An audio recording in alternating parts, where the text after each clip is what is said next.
हम सुबह से शाम तक मेहनत करते हैं, दौड़ते हैं, पसीने बहाते हैं। ये सब किस लिए? रिज़्क़ के लिए, अपनी अहल अयाल की ज़रूरियात पूरी करने के लिए।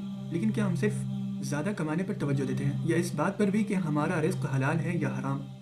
आज हम इस्लाम की नज़र में रिज़्क़ हलाल की अहमियत और इसमें बरकत कैसे आती है, इस पर बात करेंगे। मेरे भाइयों, अल्लाह ताला हमारे जिस्म, हमारी इबादत और हमारी दुआओं को सिर्फ तभी कबूल करता है जब हमारा रिज़्क़ हलाल हो। अल्लाह के नबी सल्लल्लाहु अलैहि वसल्लम ने फरमाया, अल्लाह ताला पाक है और सिर्फ पाक चीज़ों को ही कबूल करता है।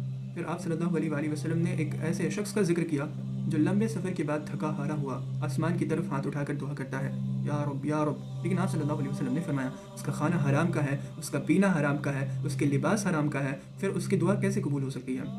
ये हदीस हमें हिला कर रख देती है। हम रात दिन दुआएं मांगते हैं, तहज्जुद पढ़ते हैं, लेकिन अगर हमारा रिज़्क़ हराम का है, अगर हमारी कमाई हराम की है, हमारी कमाई में सूद है, धोखा है या नाजायज़ तरीके शामिल है, तो दुआ कबूल होने की राहें बंद हो जाती हैं। इसलिए रिज़्क़ हलाल सिर्फ एक माली मसला नहीं है, ये हमारे ईमान का मसला है, हमारी आखिरत की कामयाबी का बुनियादी सवाल है। अब सवाल यह है कि बरकत कैसे आती है?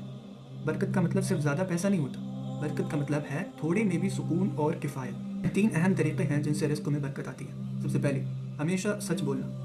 नबी करीम सल्लल्लाहु अलैहि वसल्लम ने फरमाया, अगर ख़रीदो फ़रोख्त करने वाले दोनों सच बोले और अच्छाइयों को ज़ाहिर करें तो उनकी तिजारत में बरकत डाल दी जाती है, और अगर वो झूठ बोले और ऐब छुपाए तो बरकत मिटा दी जाती है। दूसरी चीज़, रिश्वत और सूद से बचना। ये 2 चीज़ें रिज़्क़ की बरकत को ख़त्म कर देती हैं। हमें चाहिए कि हर तरह की रिश्वत और सूदी लेन देन से दूर रहें। तीसरा, सदका और खैरात। अजीब बात है कि अल्लाह का वादा है कि जब आप उसकी राह में खर्च करते हैं तो वो आपको उससे कई गुना ज़्यादा देता है। आपका रिज़्क़ सिर्फ बढ़ता नहीं, उसमें सुकून, सेहत और वक्त की बरकत भी आ जाती है। अल्लाह ताला हमें ये तौफीक दे कि हम सिर्फ हलाल कमाई करें, उसमें बरकत तलब करें और इस माल को अल्लाह की रज़ा में खर्च करें। आमीन या रब्बल आलमीन।